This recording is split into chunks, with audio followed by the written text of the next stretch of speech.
Listen close and listen like a man who expects to be unsettled, because what follows is the kind of truth that rearranges how you see safety and power. There is a valley where fog holds its breath and birch trees lean in like eavesdroppers, and on one back road stood a farmhouse painted white and already failing at being human. Neighbors learned early that some families keep secrets not because they can but because the land around them obliges it. Elias Wilmer lived like a respectable man in public and like something else in private, a presence that kept its children from church and its windows shut even on high sun days. Then one winter the town doctor went to the Wilmer house and did not return. His horse came back alone feeding on the thin grass, and the sheriff found a table set as though dinner would resume and a single braided lock of hair bound by twine with a scrap of paper that read, "She is finally clean." From that night the Wilmer name became a thing you did not speak aloud, because speaking invited response and response cost more than silence. Decades later, when a retired couple bought the property and men with shovels pulled at the roots, they unearthed an oak chest sealed in tar, inside it 7 jars wrapped in cloth and filled with a dark viscous liquid in shapes that were neither bone nor entirely flesh. The coroner noticed faint scratches on the glass, a symbol repeated across documents, a circle divided in 3 uneven parts, and that same mark showed on old deeds, on pages that recorded births, and on a letter where Elias wrote about a sickness of the flesh and a ritual that preserved what the world was not prepared to bury. Historians said inheritance and superstition, but a recorded whisper on a tape turned that explanation into a question, a voice beneath dirt saying, "He kept us clean." What was preserved under the floor was not private grief, it was method, and the symbol was its signature, and signatures mean continuity. This is the first door, and once you cross it the terrain changes from accident and rumor into pattern and purpose. You are at the threshold of a descent where institutions learn to hide and where ritual and record cover one another like a ledger and a shroud. Follow the paper trail and you will find more than ink and names. You will find decisions made to hide and transfer and to continue an intention across generations.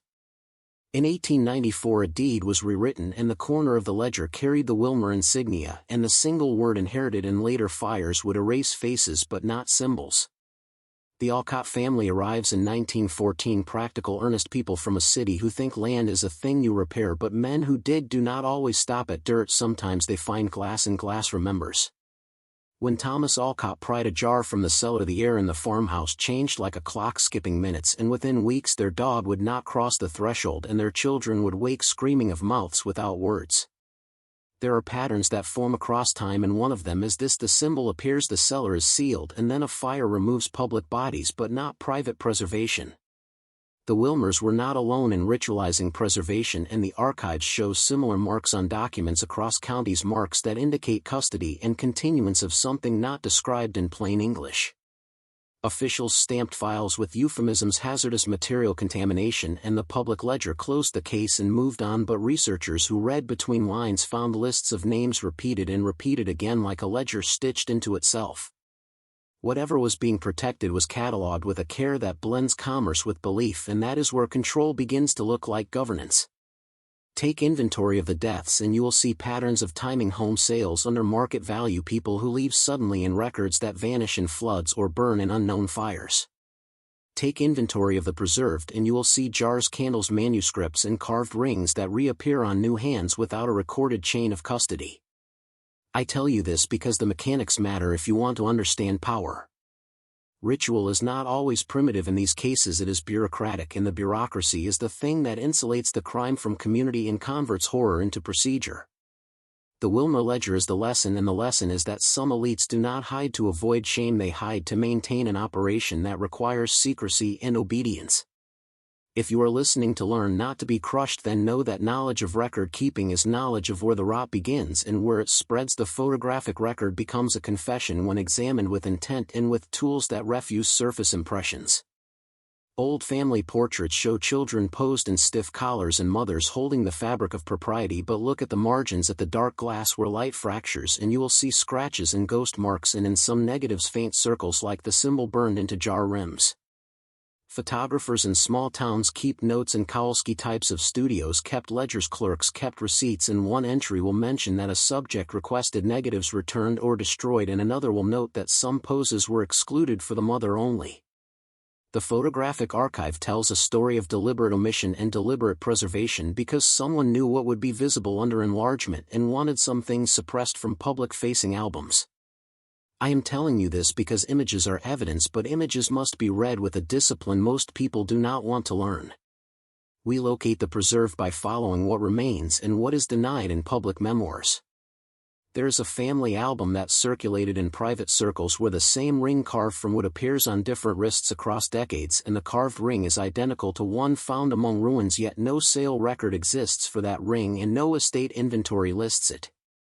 Who moves artifacts between houses, and why does the symbol reappear at new addresses and new surnames? In law, the chain of custody is a simple concept, but in these cases the chain is braided with loyalty, fear, money, and legalese that camouflages intent. This is not folklore, this is applied secrecy, and to confront it you learn to read ledgers, metaphors, and the spaces between deeds.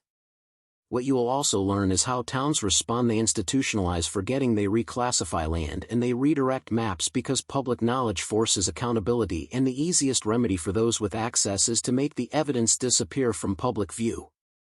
Now listen closely and do what the algorithm of community asks and what the old initiates demanded, and participate once and comment. When I say a symbolic phrase, I want you to write it twice in the comments to lock in your claim and to test whether speaking aloud ruins silence. Type the phrase blood remembers twice in the comments now and mean it, and then return here, because this work will change how you see inheritance and power. Halfway into a descent is where the mirror becomes a measure and the behavior of witnesses tells you who holds influence. In 1952, surveyors found a stone lid and a circular stair into rock beneath the farmhouse cellar, and their instruments recorded odd magnetic interference like a living frequency. They found a chamber lined in a waxy residue, and in the center a tall glass cylinder with a suspended shape that was not skeletal and not quite lifeless, and men who saw it left their jobs or vanished. This is where containment becomes a code word used by governments and by private firms, and then sealed records by whatever authority has more to lose than to gain. Containment is not only about hazard signs, it is about erasure and the selective application of narrative that converts a human trace into a classification. And there's another pattern to learn. The thing preserved seems to generate a resonance, a low periodic pulse that affects instruments and minds, and that resonance spreads through audio channels and through photographs and through the people who still possess rings or jars. When you hear about tapes that whisper and cameras that capture impossible reflections, this is not poetic embellishment, it is a symptom of a phenomenon that registers in different domains. Your obligation is to notice patterns and to refuse the impulse that says if the state sealed it then it must be safe or fake. Sealing often signals preservation, not solution, and to understand the stakes you must be willing to study the documents that the mainstream removed from circulation. The institutional response to such discoveries often follows a playbook, and the playbook is worth knowing because it illuminates motive. First, minimize public risk with technical language: hazardous, non-biological agent, contaminated substrate.